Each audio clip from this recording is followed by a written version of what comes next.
Hi, just wanted to thank you for watching this video in advance. If you are just joining in on this series, this is actually part 2 of a 16-day trip. We originally started off in the first video at Cedar Lake, went up the Petawawa to Burnt Root, down to Big Trout, and yesterday we camped at Happy Isle. This morning we crossed over the portage and landed at the northeast arm of Opeongo. Now it is time to head to the Algonquin Outfitters store so we can start the Meanest Link from Opeongo to Brent and retrace the footsteps of the Incomplete Anglers, one of the greatest books ever written about fishing. And look at this, it's a nice calm day, this might work. Couldn't think of a better day wind-wise to cross Opeongo. Misty rain's annoying, but hopefully it still means I can find some dry firewood tonight. I paddled to the Algonquin Outfitters Opeongo store on the south arm to get some ice cream before setting back out. We're just entering the east arm of Opeongo here, approaching the Narrows beforehand in this rather shallow section. East arm of Opeongo.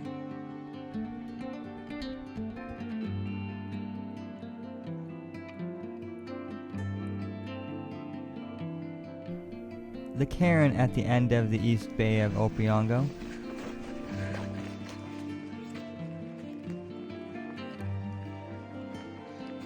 And then a foundation of the old ranger cabin. Opeongo East Bay to Wright Lake portage is a breeze.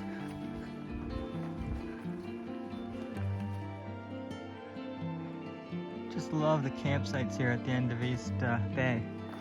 The all red pines are nice, open, but well treed. Right next to the lake. The only problem is there's like 4 or 5 of them all in a row here. Still pretty cool. Wright Lake.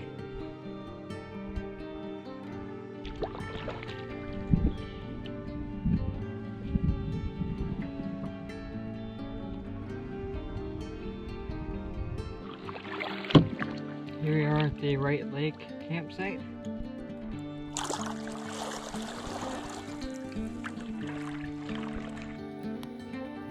Tea time, and then it's time to do a tour of the site. Beautiful view here. Here's the portage.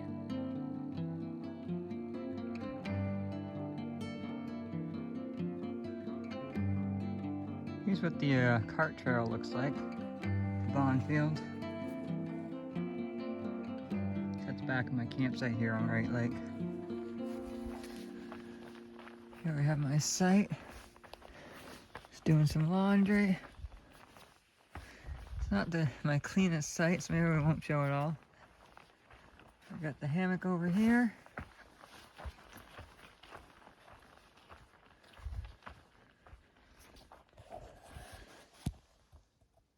There's the view for the night.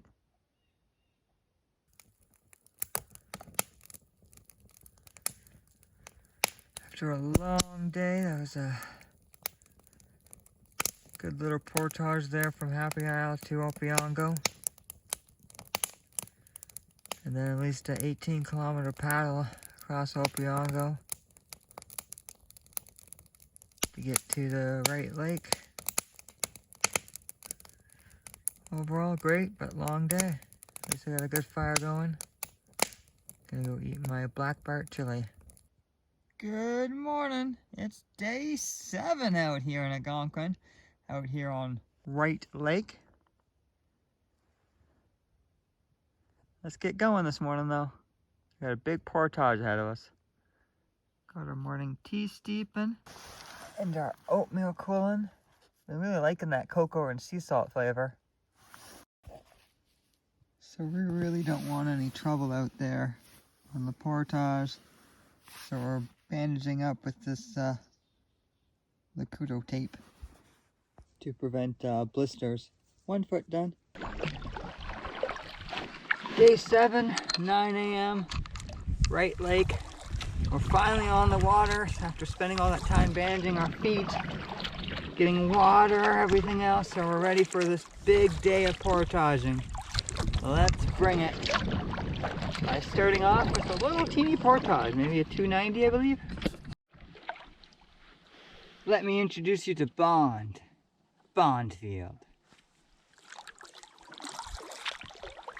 Bondfield Lake, that is.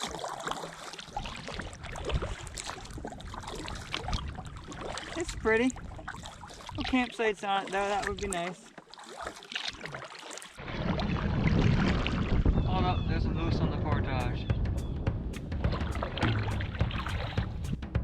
Alright.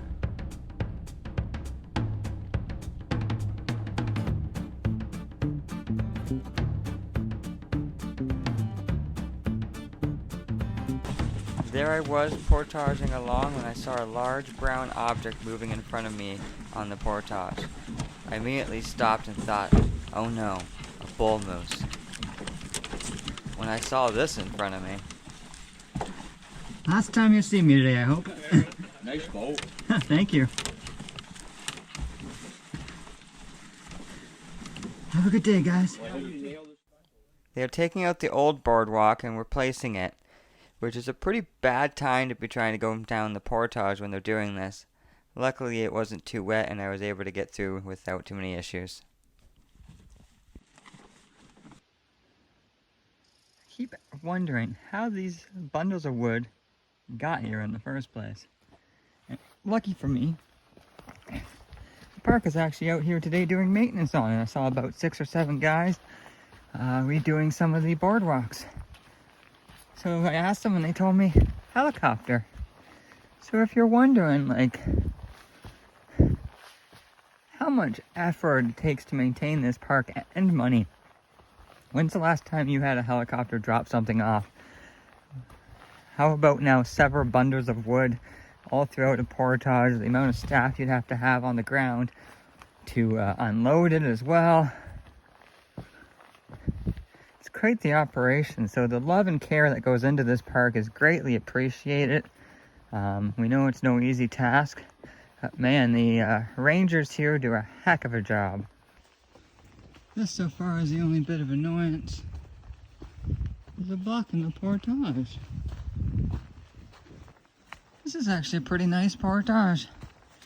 The first 2-3 kilometers there were pretty good. A few little uphills and downhills, but nothing too significant. Now we're getting into more of a kind of redder, rockier section. It's been a little more annoying, but we're still managing quite nicely. Lots of moose prints though. As I would assume, if I was a big moose with a great rack, I would take the cleared portage and try to go through a bunch of trees. There's a relic here on the Dickson portage.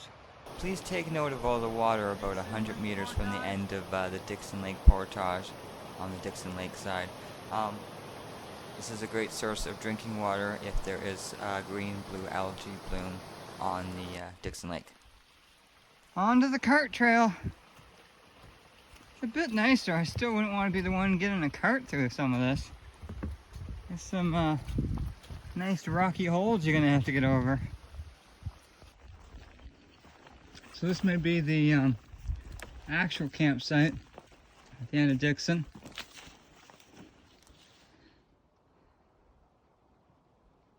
And here is the other site at the end of Dickson.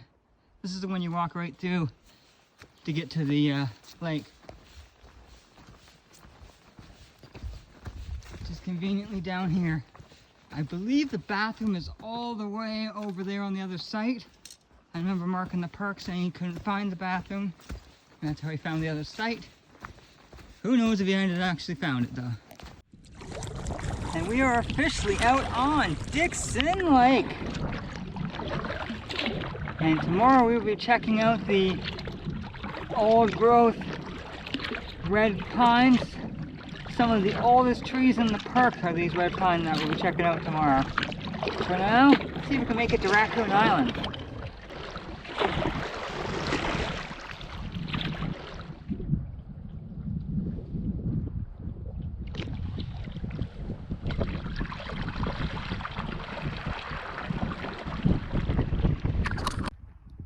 Raccoon Island, look at the beautiful white pines off of it.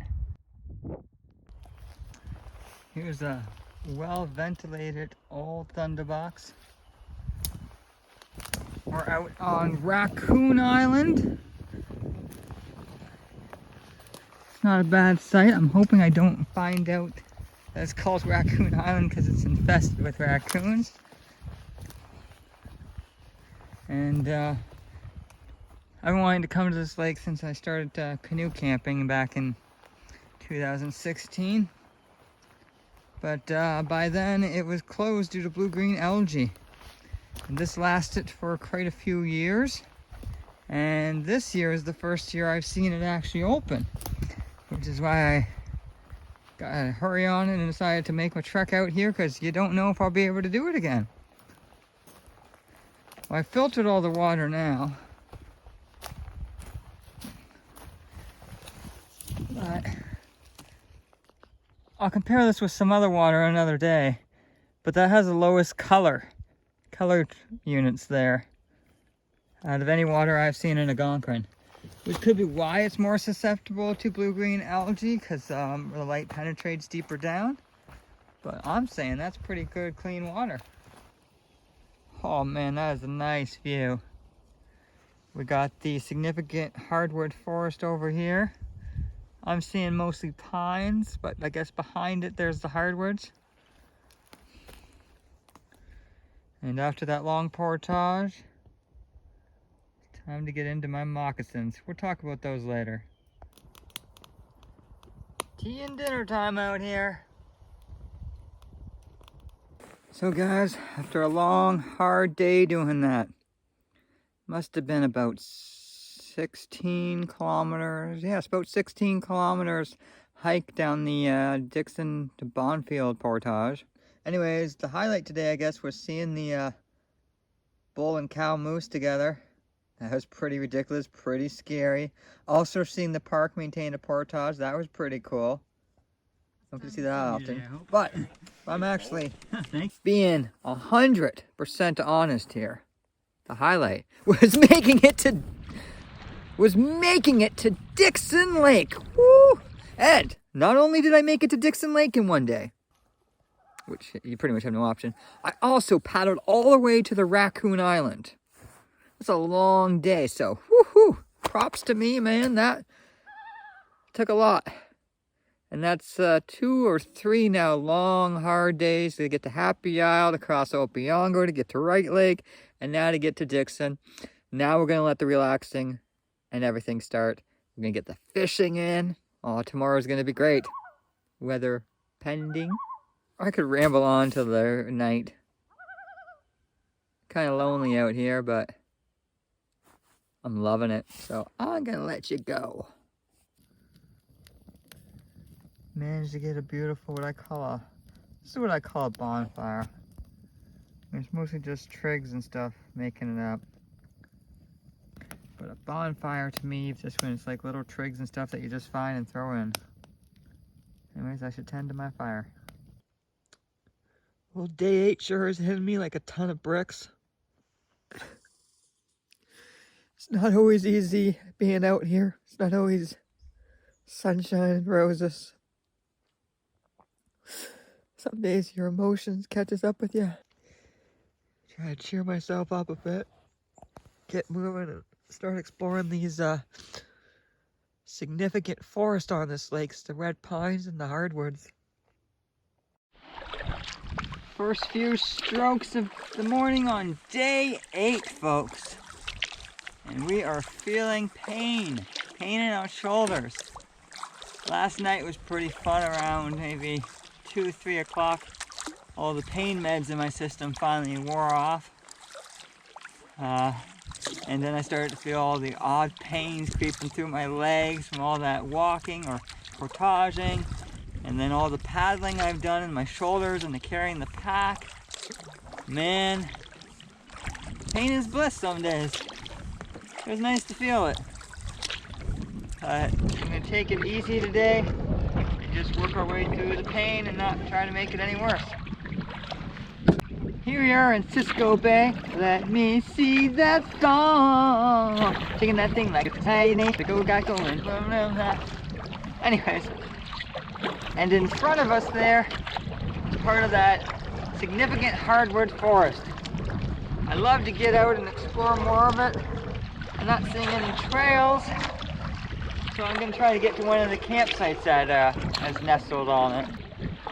Man, to me that hill in front of me looks more like a significant hardwood forest.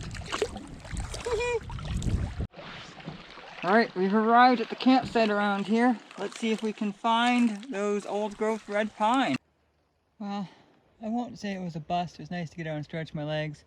I'm not seeing the old growth 340-year-old red pines that I'm looking for. They might not even exist. Only listed on one of my maps. But still find some pretty big red pine. A few big tall red pines in here. 340 years? I don't know. The ones in Temagami were bigger. Here's those old growth red pine. Some more great big ones.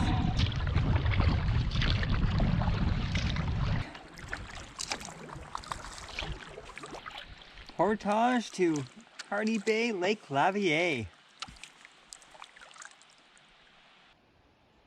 Last view of Dickson Lake. Sure is beautiful. Love all the old growth red and white pine in this one. Even if there isn't a trail to go check them out.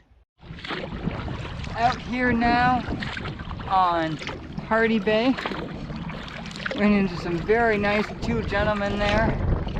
Lavielle area. I believe Kirby was one of them. And they gave me a nice blue fox lure. They gave me some recommendations on the fishing. Looking forward to it. Great advice from those guys. Great conversation. Looks like the next few days are going to be really nice according to them. Finally some good fishing. And I got to watch them land 2 fish right off the portage. And look at Hardy Bay. My spirits have improved. The doom and gloomy cloud cover today is really decreasing my mood, and the wind, which I'm sure is going to piss me off once I get to Lake Lavielle. But those nice gentlemen at the dock really turned the day around. Thank you guys. Getting rough out here on the beginnings of Lake Lavielle. We're gonna get to this island ahead of us. There's 2 campsites, we're gonna take one.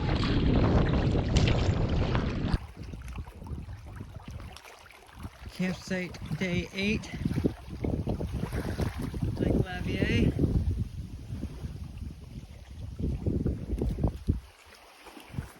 It's a pretty big site. Here you have option A. Much nicer, but it's way windier up here. Over here, a more sheltered fire pit. I got the hammock set up just in case, because it was looking kind of like it might rain.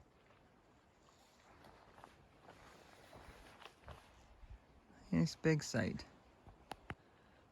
The view isn't that great. Making do. You had one job, dude. Actually, I just double checked to make sure the outhouse isn't upside down.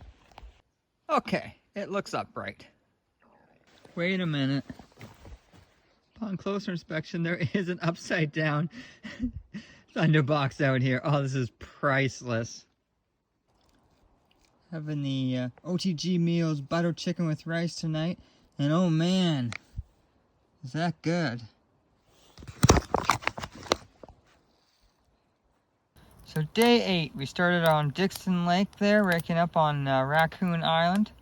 Didn't have any raccoons bothering us out tonight, that was nice, but plenty of wildlife, plenty of birds and squirrels and stuff. Overall, that was a good day.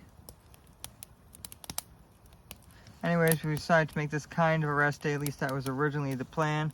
So we slept in, took our time, closing down the camp and everything else, having our breakfast, and then moseyed on shortly after 10.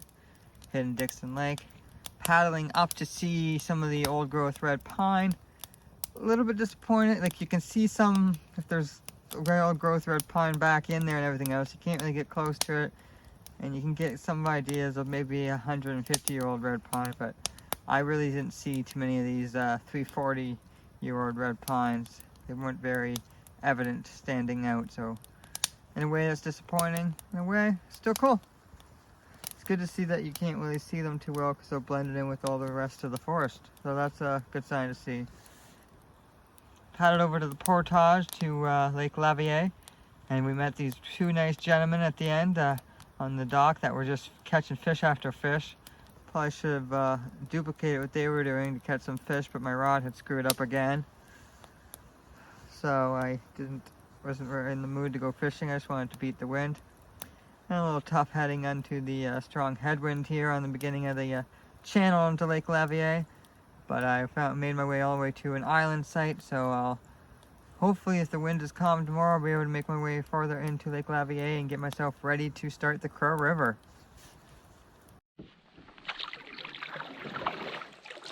Setting out now on what, correct me if I'm wrong, is day 9.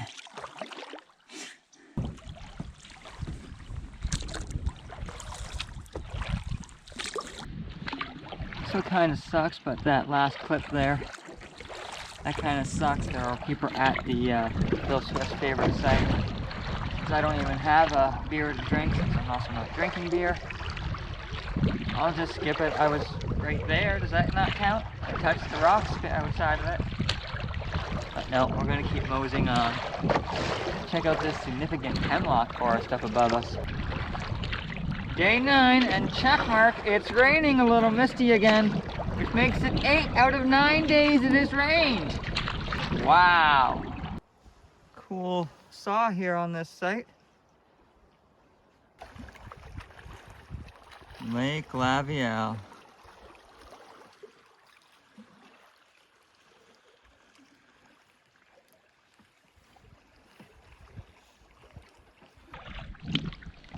So here's your Crow Island with its significant hemlock forest. And it's hard to make out, but I do see hemlocks in there, mixed with lots of cedars, white pines, spruces. I bet you the significant parts are more so not right next to the shore where I can see them. That's what I'm mostly finding out this trip, but that's cool. They're protecting it. So you can still see massive white pines. Like there's some over there in the distance in the horizon. You just see the tops just popping up. See some hemlocks, some massive ones. Oh boy. Now since we are following the path of the incomplete anglers, we're going to start getting into some of their historical route here. So I'm going to point out places, such as this campsite here on Hayes Point. I'm going to go check it out. I also have a friend with the last name Hayes, so it's worth checking out, I feel. Nice site overlooking Lake Lavielle on the peninsula. Nice and open, lots of firewood opportunities back there. Rounding the bend here to the last campsite on Lake Lavielle. And then soon we'll be on the Crow River. Here we are at the dam. Danger, fast water. I'm not sure if I'm supposed to take these with me in case I find my site needs to be raked or shoveled, or if those were someone's paddle. I could definitely see that being someone's paddle. Time for relics of the past. An old anchor chain. So here's the dam at to the Crow River from Lake Lavielle.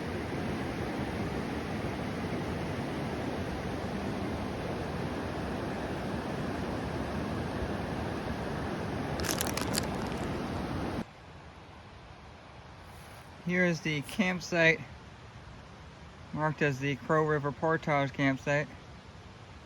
Doesn't look like anyone stayed here for a while. Not even sure there's a bathroom. Fire pit has been used. Maybe someone just had a shore lunch. Can't say I'd recommend staying here. So just fishing this little pool here at the end of the Crow River Portage here. and caught 2 trout, one nice sized one and one tiny one, in about 3 casts. So it's the fishing part of the trip, which we are super excited about. Oh boy. This to me is what fishing should be. I know I fished a little bit over the last 9 days or so and haven't caught a thing. Had my line break, lures lost. But this is the part I've been waiting for. I heard the fishing was really good here. And so far it's holding true. So let that good fishing times begin. And now we are starting what some call the Crow River. Others refer to it as simply as the creek. I'm sure we'll slowly find out why it's called the creek, as mentioned in the Incomplete Angler book. A book I highly recommend to anyone interested in Algonquin or likes old-timey good feel fishing books. It's free online now, so why not? Maybe I'll put a link in the description. And just a moments later, we're at the next portage.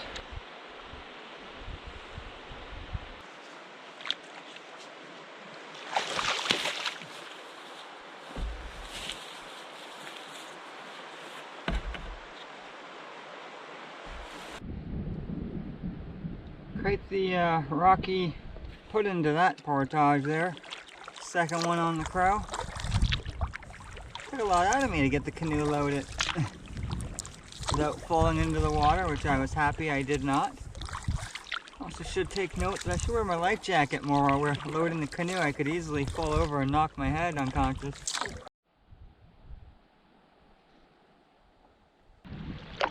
Oh, I love having the current just take me down the river. This is nice. Not entirely looking forward to going up Petawawa, but I hear it's better than going up the Crow.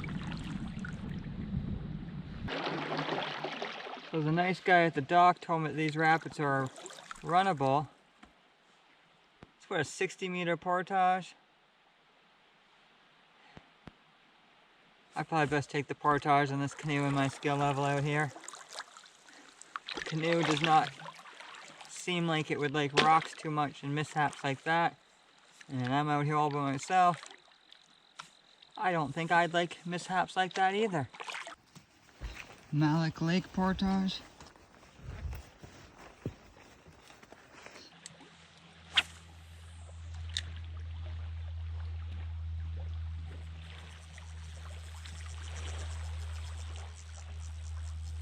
Here we go.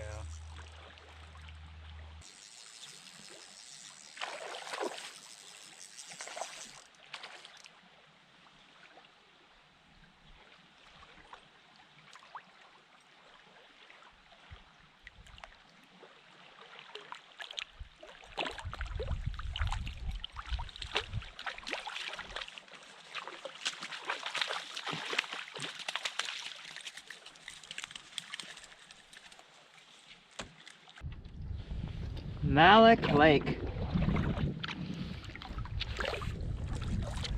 So far the most majestic lake I've been to, because I caught a trout.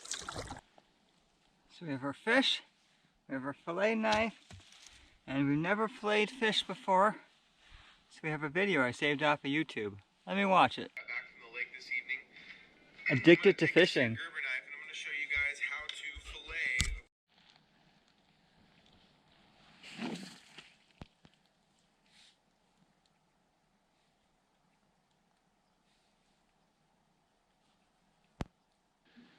Okay, there's my 2 fillets. Probably the worst filleting job ever, but first time. So we fried it up in the pan, some oil, and there's what we have. It's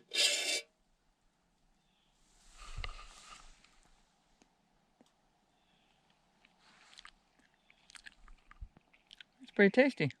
Absolutely delicious. I'm not sure if you're supposed to eat it with the skin on or skin off. I'm trying to take it off. Definitely didn't do a good enough job moving the bones. And absolutely delicious. I just don't know how we're not going to attract a bear to the site, because everything must smell like fish now. So we got this nice table.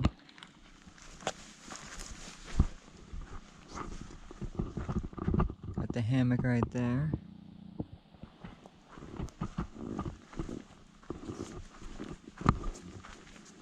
Get ready to make some lunch. They're just eating the delicious fish. There's even a saw on the site.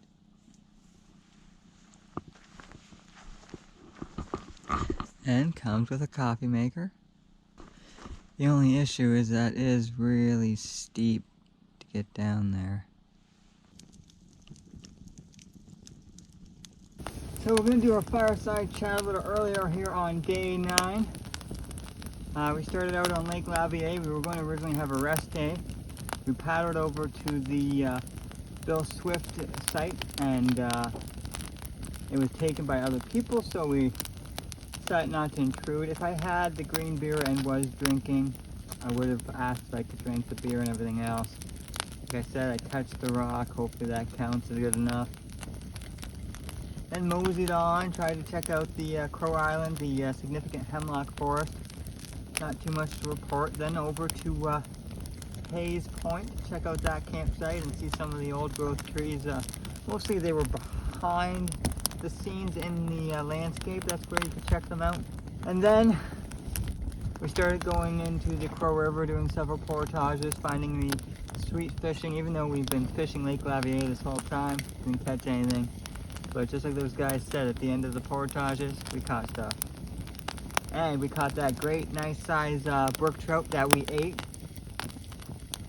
And I think that's good because today is tomorrow is the last day for trout season. I think it was good to get one in. We might try to get one more in tomorrow, but the lessons learned from that were don't fillet it at your own site and that you absolutely suck at filleting. But maybe I'll get better. So that was so good though. I might try it tomorrow, even though it was quite a mess to clean up. And I'm kind of scared of having bears right now. That's why we're having the fire. I put all the oil and leftover fish bits that I didn't canoe out and throw it in the middle of the lake. The little bits and skin and stuff. Anyways, that's all. Pretty exciting day so far. Catching a brook trout, filleting it, cooking it, and eating it.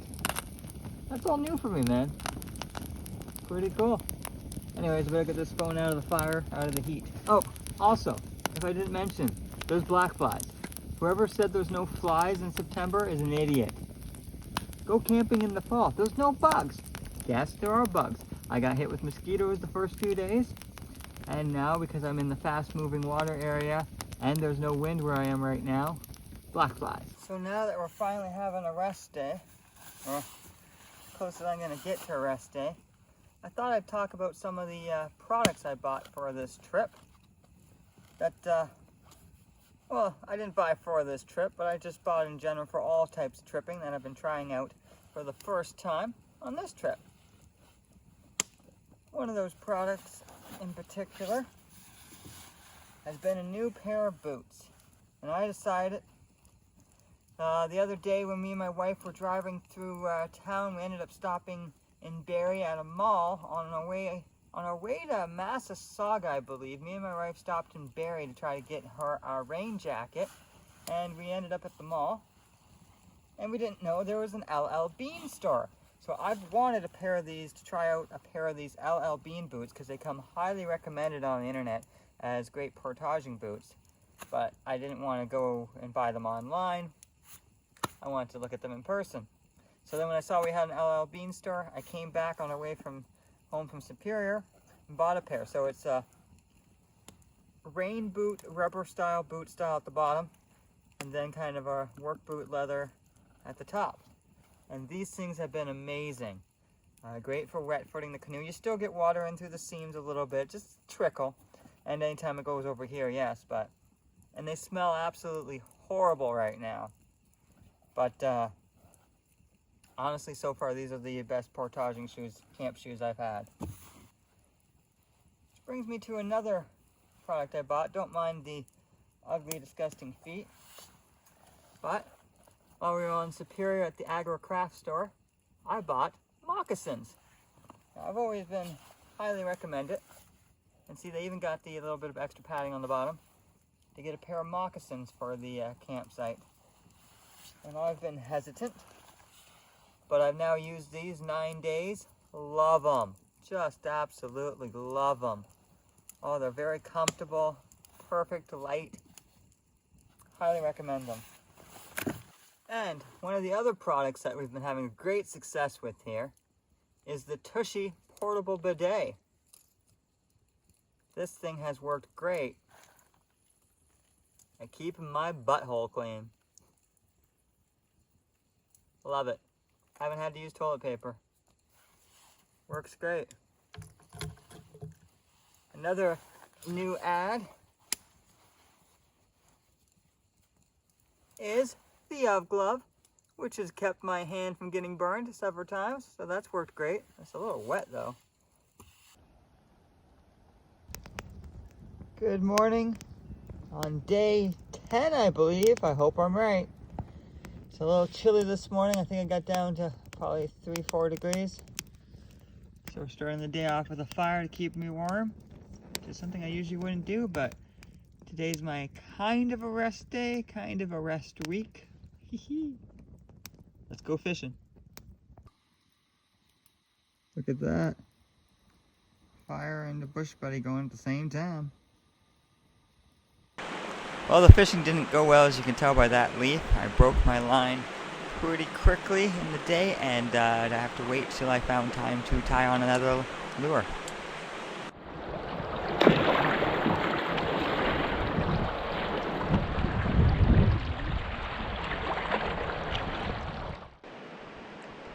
So waiting for the portage game. I can hear those rapids I don't want to go over. Oh, I think I see it to the right.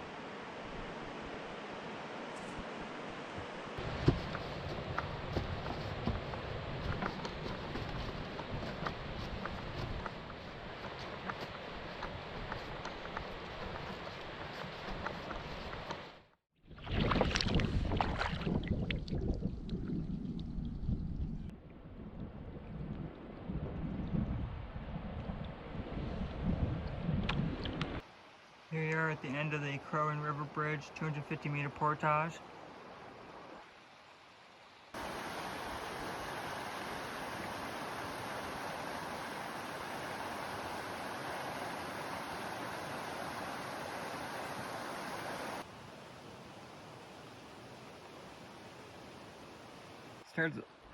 Starts off rather. Let me help with that.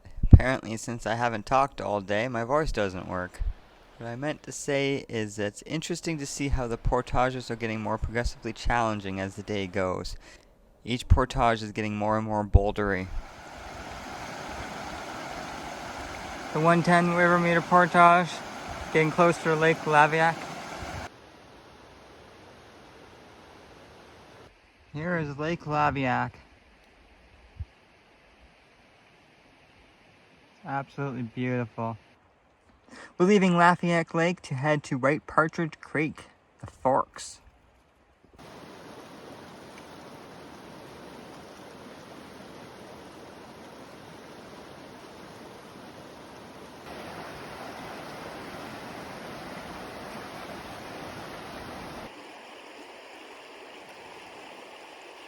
Made it to the end of the 1280-meter portage here to Wright Partridge Creek.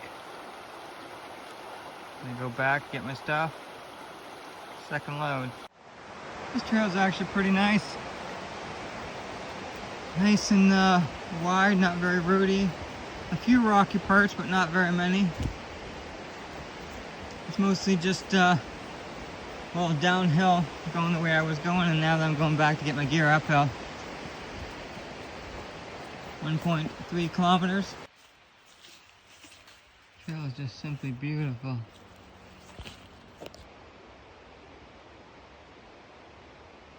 Now I just gotta paddle across Wright Partridge Creek here and get to the portage on the next side.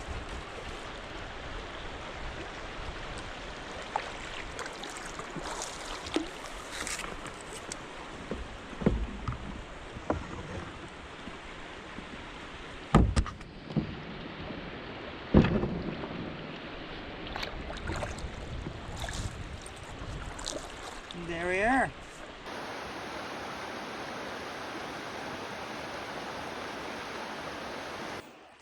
And here's a site at the forks. Nice little tent pad. Fire pit. And you got the little rabbits down there. And the portage over to the next portage. There. There's some rusty colored water. That's because that came from the White Partridge Creek. Yeah. Alright, we almost forgot 2 of our sites. So we got our stuff all sprawled out here. Possible tent pad right there. Got the fire going.